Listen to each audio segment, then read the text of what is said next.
que a ver, es que las políticas de Trump de nacionalistas no tienen nada. A ver, para él sí. No, para él sí, bueno, bajo su concepción y bajo la concepción que tienen de lo que son los Estados Unidos y el concepto de nación que tiene. A mí cuando un tipo me dice que su nación es la libertad, le digo, tú estás pensando en una cosa muy diferente a la que yo pienso cuando yo pienso en mi nación. Mi nación es una comunidad popular que lleva siglos viviendo unida, es decir, mi nación está constituida por un colectivo humano que viene de generación en generación, es decir, mis compatriotas son aquellos cuyos padres, abuelos y tal son de aquí igual que yo, o sea, no se basa en un concepto abstracto. Ellos lo basan en... Es muy más joven su nación, claro, su nación es muy joven. No, es una nación, bajo mi punto de vista no es una nación. A mí las naciones que nacen bajo los parámetros de la revolución de 1789 en adelante, eso no es una nación. Una nación para mí es un sujeto histórico. Ahí diferimos, yo difiero. No es una nación, no es algo que nace de un contrato social. Un contrato social nace un negocio. Por eso tienen los americanos su idea de nación tan vinculada. Para mí la nación, fíjate, nace de la Revolución Francesa. Otra nación nace de la Revolución Francesa. Y para mí Robespierre, con perdón, es un protofascista. No. Ya lo sé. Y para mí, con perdón también, el fascismo es hijo de la modernidad. Sí, pero entonces, es una modernidad totalmente opuesta a los valores con perdón, vale. Pero, bueno, a ver, no lo mismo los girondinos, que puede ser el sector ese más liberal, entre comillas, que los jacobinos o los Arculot. Es que aquello era un conjunto de cosas que nacieron entonces y que para mí la modernidad nace en ese momento y los fascismos, sobre todo el italiano. El alemán tiene un elemento más romántico, pero y el español más ibérico, más diferente, pero el italiano para mí es claramente el fascismo italiano, la idea de nación de los italianos se empezó a cambiar mucho antes de que Mussolini llegara al poder. De hecho, el propio Mazzini ya empezaba a poner a la colectividad por encima del individuo. O sea que, en la Revolución Francesa sigue habiendo una valoración del individuo por encima de cualquier otra cosa. La libertad individual lo es todo. Y eso va en contra de la colectividad. Para mí lo importante es la colectividad y el individuo tiene que estar al servicio de la colectividad, de una colectividad concreta, no una colectividad artificial, no de una clase social, no de una empresa, de una nación. Si queréis ya pasamos justamente al bloque geopolítico, aunque ya habéis introducido muchas cosas. Y bueno, si queréis profundizar un poco más en esta noticia de hoy, de que el ministro de Defensa ordena preparar el plan de evacuación de la población de la Franja de Gaza y que Israel dice que España está obligada por ley a acoger a los gazatíes que tratan de buscar reubicar, y además, bueno, esta guerra proxy de la OTAN en el conflicto de Ucrania también lleva ya varios años, que se prevé que vaya a pasar. Bueno, vamos a ver, es que aquí yo creo que ya aquí no cambian nada distinto, es decir, en el conflicto, vamos a ver, el ente sionista ocupa de Palestina ha demostrado que es una organización criminal, es decir, es que han asesinado ya, creo que va por 50.000 palestinos. Es una política que si le hiciera cualquier otra nación, bueno, serían de condenar de la ONU, lo acusarían de fascista o de lo que sea. Como son ellos, tienen como una especie de bula, o sea, ellos viven del victimismo del que vienen viviendo desde el año 45 y tienen como una bula pues, para exterminar poblaciones, invadir territorios, hacer cualquier burrada. Y ahora lo que quieren hacer ya es una operación de limpieza étnica, pero encima, digamos que se enorgullecen de ellos. O sea, se han venido haciendo barbaridades de ese tipo en otros momentos de la historia, pero es que ahora ellos, como bien, más te dicen eso.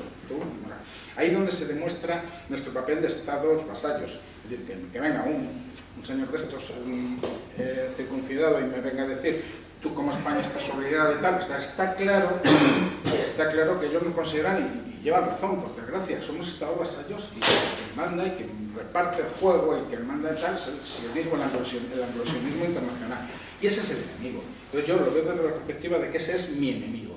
Entonces, lo de Gaza me parece, aparte de que sea un genocidio, un crimen de guerra y una barbaridad, aquí hay quien lo aplaude, o sea, que aquí hay partiditos de estos, de la derechita, valiente, cobarde, como sea, que hoy allí en el Parlamento están de acuerdo que haya una limpieza étnica, que haya habido un exterminio de población civil inocente, y les parece fenomenal. ¿Por qué? Porque el que paga manda, o sea, ellos obedecen a quien obedece.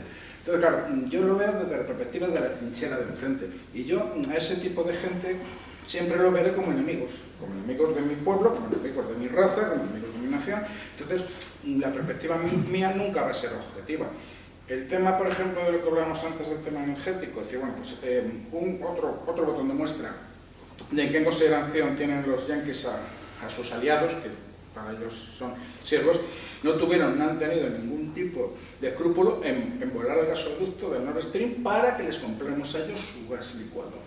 Claro, o sea, en lugar de comprar el gas ruso, que era más barato, que eran, ellos no era competencia, o sea, ellos, gente como esta, o sea, ven la política como un negocio, o sea, ellos ven el concepto de nación, como podemos tener, como lo va Íñigo, o que puedo tener yo, no tiene nada que ver con ellos que ven a la nación pues, como una empresa, como una propiedad. Entonces dicen, no, quiero que nos interesa el interés económico. ¿Qué pasa? ¿Que los europeos van a comprar el gas más barato a Rusia? Y no, les volamos el gasoducto y que nos lo compran a nosotros.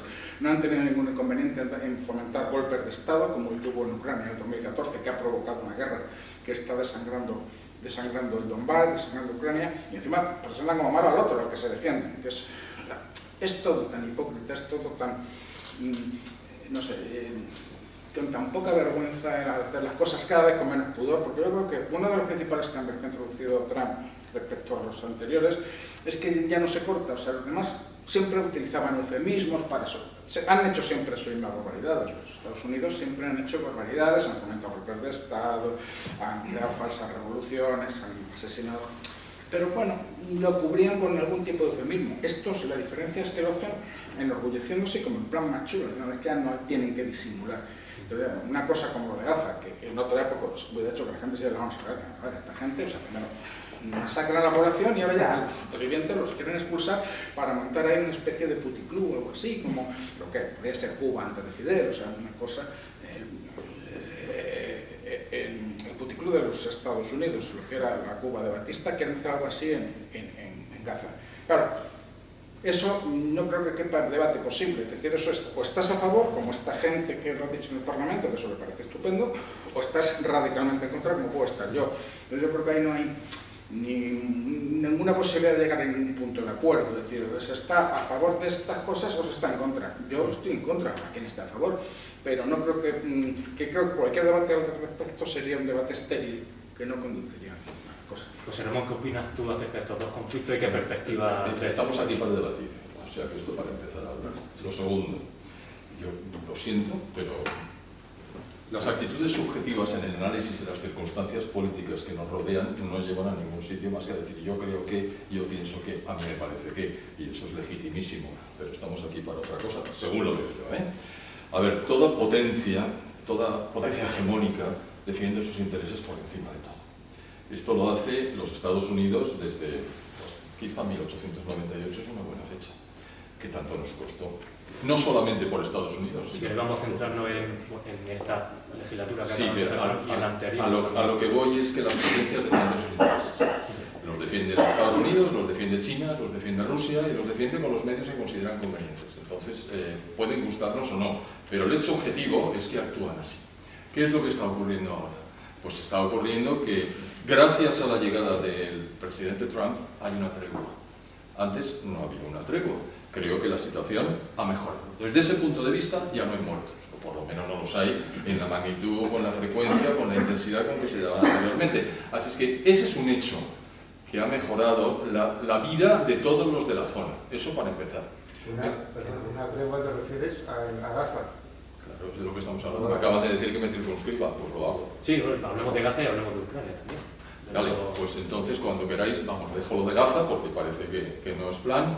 No, sí, por a ver, Ucrania es una situación curiosísima en la que parece que es dominante la idea de que esto es una guerra proxy de los Estados Unidos para beneficiarse de alguna manera. Ahora parece que han salido las tierras raras a colación. Lo que pasa es que están en la cuenca del Donbass, así que lo veo muy complicado. A ver, cuando se descompone, lo que pasa es que me voy a remontar, claro. Yo estaba destinado en la Unión Soviética, en aquel momento no se había descompuesto todavía. Cuando volví, porque he estado 2 veces, la segunda ha sido en Rusia, ya se había descompuesto.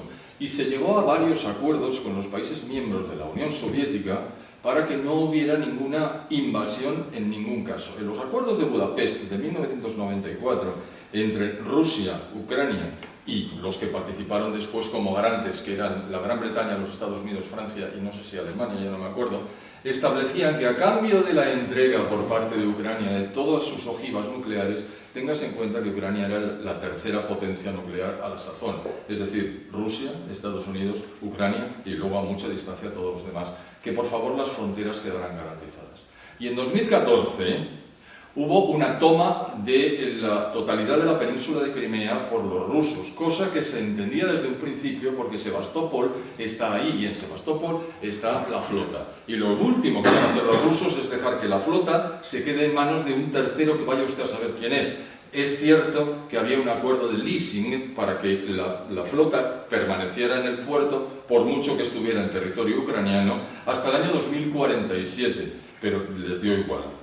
Eso es una invasión de un país con el que has firmado un tratado y te lo has cargado. Por supuesto, esto reforzaba el Tratado de Białowieża del año 2000, pero en fin, eso vamos a dejarlo estar porque si no nos marchamos muy lejos. Aquí ha habido una invasión por parte de Rusia hacia Ucrania. Punto.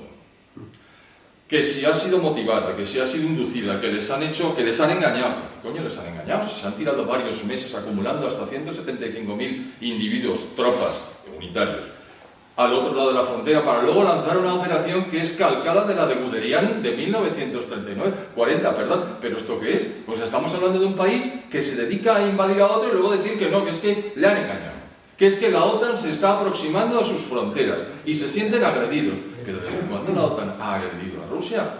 Las fronteras rusas, ahora hay más países de la OTAN pegados a las fronteras rusas gracias a lo que ha hecho Putin. Es decir, Finlandia, que había mantenido una posición de equilibrio entre el este y el oeste, ha decidido que hasta aquí hemos llegado. Y Suecia, 3/4 de lo mismo, gracias a la enorme habilidad de la política exterior rusa. Mira, chicos, yo creo que esto ha sido una invasión en toda la línea y las justificaciones que se hagan a posteriori me gusta oírlas porque me río mucho. Diego Benito, Bueno, sobre el tema de Ucrania, a ver, Sí. Ucrania, más allá de los acuerdos, es evidente que Rusia lo que no quería es que sus países limítrofes entraran en la OTAN, y es lo que ha ido pasando. Es decir, en teoría la OTAN surgió como una reacción a la presunta amenaza del bloque soviético, del Pacto de Varsovia y de la Unión Soviética, para defender la democracia, el sistema de libre mercado en el hemisferio occidental. Pero una vez caída la Unión Soviética y acabado el Pacto de Varsovia, no tenía ningún sentido que la OTAN siguiera existiendo. Es decir, la OTAN ha sido en muchas instancias el brazo ejecutor de la política norteamericana, por ejemplo, en la guerra de los Balcanes, en Yugoslavia y en otros sitios más. Entonces, que a Rusia le molestara tener a un país, por ejemplo, en Rumanía se puso una base de antimisiles.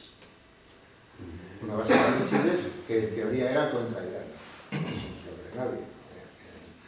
Por cierto, hubo un tratado de misiles de rango intermedio que además creo que fue en época de Donald Trump. Se denunció, se dijo que los rusos estaban haciendo trampa porque en uno de sus sistemas de lanzamiento habían colocado un modelo de misil que era que excedía el límite de 5.000 kilómetros. Bueno, a ver, el tratado en su formulación yo creo que es bastante absurdo, pero yo estoy seguro de que Rusia no violó ese tratado, la formalidad del tratado, por una razón muy sencilla, porque no lo necesitaba. Ese misil, lo que prohíbe el tratado es estacionarlo en tierra. Y los rusos no necesitaban estacionarlo en tierra porque tenían barcos de muy pequeño calado, o sea, buques de menos de 1.000 toneladas, y con la red fluvial que tienen ellos, de ríos grandes, de canales y tal, lo podían haber lanzado desde ahí. Quien sí violó la materialidad del tratado es los Estados Unidos, ahora no me acuerdo creo que es la ciudad de Craiova, en Rumanía, donde se puso, cerca de ahí se puso esa base, que era básicamente los sistemas de radar que tienen los barcos norteamericanos, el Aegis, que tiene también la Armada Española, y el lanzador asociado, que es el MK-41. Bueno, pues lo que prohíbe el tratado es también instalar lanzadores en tierra. Los lanzadores MK-41 que había en Rumanía podían lanzar misiles de crucero. Tuvieran o no misiles de crucero, los norteamericanos allí, ya por el tener el lanzador estaban violando el tratado. pero tuvieron la desfachatez de acusar a Rusia de ser ella la que violó el tratado. Y como eso, muchas otras cosas. A ver, si luego la materialidad de los acuerdos puede ser la que sea, pero al final es una cuestión estratégica. Lo que quería abordar los norteamericanos es el acercamiento progresivo de Europa y sobre todo de Alemania con Rusia.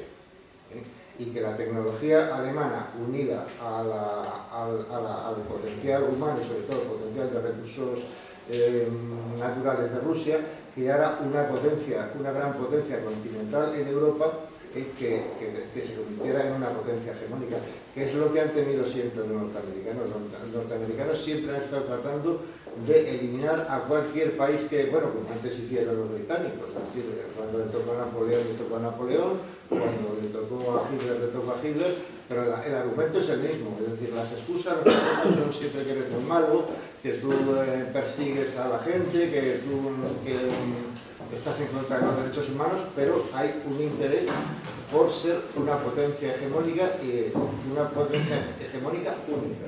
Eso es lo que hay. ¿Y ahora qué perspectiva hay? Porque sabemos que la relación de Trump con Putin es más cercana que con los demócratas. ¿Qué perspectiva hay? A ver, yo estoy de acuerdo con Ramón en que ha sido Rusia la que ha cumplido sus tratados, pero sí que es cierto que, claro, querer meter en la tripa de Rusia a un país de la OTAN, eso Rusia no lo puede permitir.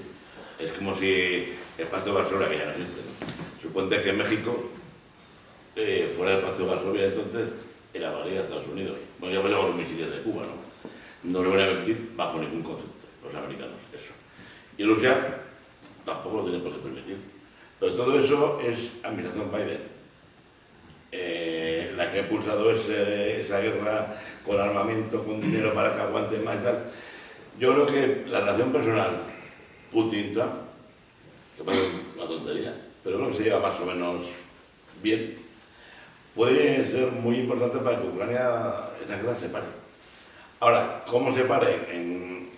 Yo creo que ahí me da la impresión que Trump va a presionar a Ucrania para que ciertos territorios de Ucrania, prefiero al Donbass, que es el territorio más ruso, suena a paz por territorio. Suena que va a tener que cederlo a Rusia y Ucrania se va a tener que comer. Y le mantendrán como puerto de salida al Mar Negro, pues Odessa, en lugar de Crimea. Y creo que algo de eso es la paz y que se tiene que hará Trump buscar con Putin, es una mera hipótesis. Sí, una cuestión muy breve sobre. Tú has dicho que la cuestión, en concreto lo de Ucrania, sigue la administración Biden, pero vamos a ver, esto es un proceso que viene mucho más largo, viene de mucho antes. A esos efectos son muy ilustrativas las declaraciones que hizo en su día un general norteamericano, que era el comandante jefe de las tropas de la OTAN, cuando la guerra en Yugoslavia, el general Wesley Clark, que explicó en 2 visitas que hizo al Pentágono, una al poco de acabar la operación Tormenta del Desierto, es decir, 91-92, y otra después del 11 de septiembre, en la cual, en la primera de ellas, el que era entonces un funcionario intermedio, entonces poco conocido, que era Tom Wolfowitz, le explicó cuál iba a ser la guía de la política de los Estados Unidos de aquella época. Dijo, nos hemos dado cuenta de que Rusia, o la Unión Soviética, entonces era el momento en que la Unión Soviética estaba cayendo, ha sido incapaz de apoyar a Irak, que es uno de sus países aliados. Tenemos un paréntesis, un espacio de tiempo de entre 5 y 7 años para acabar con todos los aliados de Rusia. Y en la segunda, un general amigo suyo le dijo que fue justo después del 11M, y le dijo, oye, que te has enterado que vamos a hacer la guerra a Irak. Dijo, pero ¿por qué han encontrado algún vínculo entre Irak, entre Saddam Hussein y Al-Qaeda? Digo, no, todo lo contrario, pero es seguir con esa... Y bueno, hay un factor que tiene que ver con el que haya paz ahora en Gaza, que es que han cumplido el último de los objetivos, que es que han derribado a Bashar al-Assad. Han aislado al Líbano y sobre todo a Hezbollah de Irán, y entonces ya han cumplido. Ahí hay, digamos, un problema entre dos. Tú has hablado del sionismo, bueno, el sionismo tampoco es monolítico. Está el sionismo que llaman revisionista, el de Jabotinsky, al cual pertenece este hombre, Digo, vamos a intentar evitar retrotraernos mucho atrás, pues centrarnos más bien en la primera legislatura Es que si las cosas las enfocamos solo con el microscopio no se entiende nada, hay que ponernos en contexto. No, sí, pero bueno, vamos a intentar no irnos mucho en eso. Ya por finalizar esta parte, la relación de Trump con Putin. Sí, bueno, yo pienso que además que la relación de Trump con Putin, que bueno, en teoría parece que sí, que no es tan mala como era con Biden, yo creo que históricamente se ha visto que siempre el Partido Republicano ha sido más aislacionista y menos belicista que el Partido Demócrata. O sea, la mayoría de las invasiones y agresiones que suele cometer Estados Unidos suele ser bajo mandato demócrata.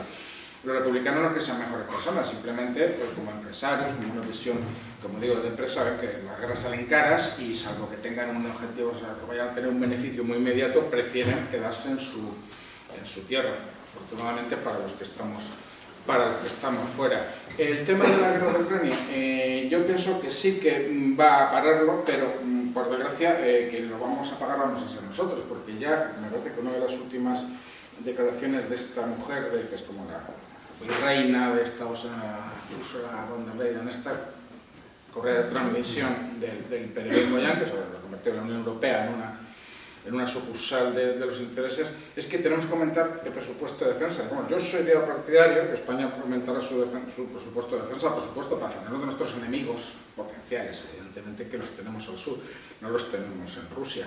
Pero es que ese dinero que nos van a quitar de la sanidad, nos van a quitar de la educación, nos van a quitar de servicios sociales, va a ir para el complejo de la industria armamentística estadounidense para la guerra de Ucrania. Ucrania se tiene que defender, claro. Es decir, bueno, el tema de que lo paren, decir, bueno, el Donbass, es que el Donbass es ruso, joder, si es que vamos a ver si aquí el 80% de la población es ruso parlante, se considera rusa, la República de Donetsk, la República de Lugansk. Es decir, vamos a ver, es que va a ser una cosa de hechos consumados. Yo pienso que la política internacional siempre, al final, por mucho que se maquille y se le intente dar un barniz de legalidad, al final es una cuestión de relación de fuerzas y de hechos consumados. Y como bien decía Fernández, aquí cada potencia defiende sus intereses, como es natural. Lo triste es que España no defienda los suyos. O sea, lo triste es que España se considere obligada a defender los intereses del bloque que ellos llaman occidental. Dicen, no, nosotros tenemos que defender los nuestros. Si en un momento dado, además, la política internacional pienso que no tiene que ser una cuestión ni de ideología, nada, es una cuestión de puros intereses. Si en un momento dado nos interesa más comprarle, digo, por ejemplo, el armamento de nuestro ejército a Rusia, porque nos salga mejor o tal, ¿por qué estamos obligados a tal? Bueno, hay que comprárselo a la industria norteamericana. El gas, como he dicho antes, no, tiene que ser tal. Dicen, somos un Estado vasallo. Digo, no, yo miro a Putin en el sentido de que defiende como es lógico los intereses, no le hace gracia que la OTAN lo cerque con bases de misiles en sus mismas fronteras, eso es comprensible. Admiro también, en el fondo, a los que han votado a Trump, porque digo, claro, en el fondo defienden lo suyo. Claro, es decir, defienden su política, o sea, como norteamericanos, evidentemente yo pienso que sí, que efectivamente van a estar mejor que con el otro tarado del Biden ¿no? Porque van a quitarle todos estos disparates woke y tal, y van a centrarse en políticas más lógicas, pero para ellos, pero a nosotros eso no beneficia. Es que a nosotros incluso el hecho de que cese la guerra en Ucrania tampoco nos beneficia, vamos a seguir pagando la factura, vamos a seguir pagando las armas que se muevan ahí. El tema de que en Gaza hagan esa limpieza étnica, expulsen a la población autónoma para meter allí sionistas y tal, pues al final es que no lo van a traer aquí. O sea, es porque ya ha dicho el judío de turno que tal. Entonces, es que a mí me interesan son los intereses de mi patria y como español y como europeo es lo que quiero. A mí lo que las otras potencias hagan, pues oye, mientras no me perjudiquen me parecerá bien, pero el problema aquí es que las alianzas a las que estamos sujetos nos obligan a seguir una política de Estado vasallo y de anteponer los intereses, ya no de Estados Unidos, sino de las multinacionales de Estados Unidos, a los intereses nacionales de España. Pero claro, a partir de ahí decir, bueno, pues no, es que mira, que cese la guerra en Ucrania, me alegraré a nivel humanitario de que los ucranianos dejen de ser la carne de cañón que utiliza la OTAN para atacar a Rusia, que están muriendo por miles y tal. Pero bueno, a nivel humanitario, pues eso me alegraré. Pero como español es algo que me viene. Creo que nuestros militares no tienen que estar allí ni nada. Y de hecho los que hay, que yo conozco y a los que admiro, son voluntarios que están apoyando a los rusos. De hecho, bueno, como dices, yo creo que es evidente que hay una sumisión de Europa a los intereses anglosajones desde 1945, pero esto no va a cambiar mucho, por mucho que varíe el color de la misma. No, efectivamente, es que no va a dar lo mismo. Es decir, es que esté ahora el Partido Republicano, pues sí, es mejor que quiten a toda esta basura ideológica disparatada de los woke, de no sé qué, o del alarmismo climático, que como bien decía Fernández, es una gran mentira y una gran estupidez para justificar subidas de impuestos y políticas absurdas y tal. Vale, bien, pero ¿qué les beneficia a ellos? Porque aquí en Europa vamos a seguir con las mismas estupideces de este alarmismo climático, nos van a seguir, pues eso, poniendo que si las placas solares, que si no sé qué, que si los coches eléctricos, aunque sea una estupidez encima, y lo seguimos padeciendo. Y claro, dicen, o sea, es que es un argumento tan estúpido, o sea, uno ve de quién más contamina. Es China, por población, como natural, en la India. Y sin embargo, las restricciones se las ponen a los europeos. Aquí no podemos tener un coche de gasoil, no sé qué. Es que es algo tan absurdo y tan disparatado que ojalá aquí sí que se aplicara eso, pero es que el hecho de que se aplique allí dudo mucho, porque es que, es verdad, lo mismo que los europeos quieren seguir suicidándose, pues van a seguir. Eso tiene una implicación geoestratégica, es que pretenden desindustrializar a Europa. Sí, claro. Es decir, ahora ya, Trump también lo ha dicho, bueno, las empresas alemanas tienen que ir a producir a Estados Unidos. Claro. Y eso es por una razón.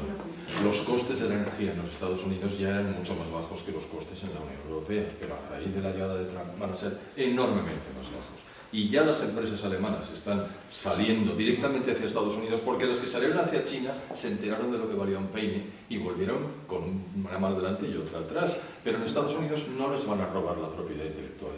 Van a poder crecer y desde allí van a poder exportar. Desde Europa ya no se puede exportar, sobre todo desde Alemania no se puede exportar. Y desde hace prácticamente 2 años Alemania decrece. ¿Y por qué decrece? Por las políticas energéticas asociadas al mito del cambio climático antrópico. ¿Esto qué quiere decir? Pues que mientras Estados Unidos va a dispararse con crecimientos anuales acumulativos de entre el 3 y el 5%, aquí en Europa la media va a seguir languideciendo y la diferencia va a ser abismal. Hay que tener en cuenta que la renta per cápita de Estados Unidos es justamente el doble desde la Unión Europea, lo cual es completamente absurdo. No quiero enrollarme más por ese, no, porque es mi tema de trabajo y me parece indecente.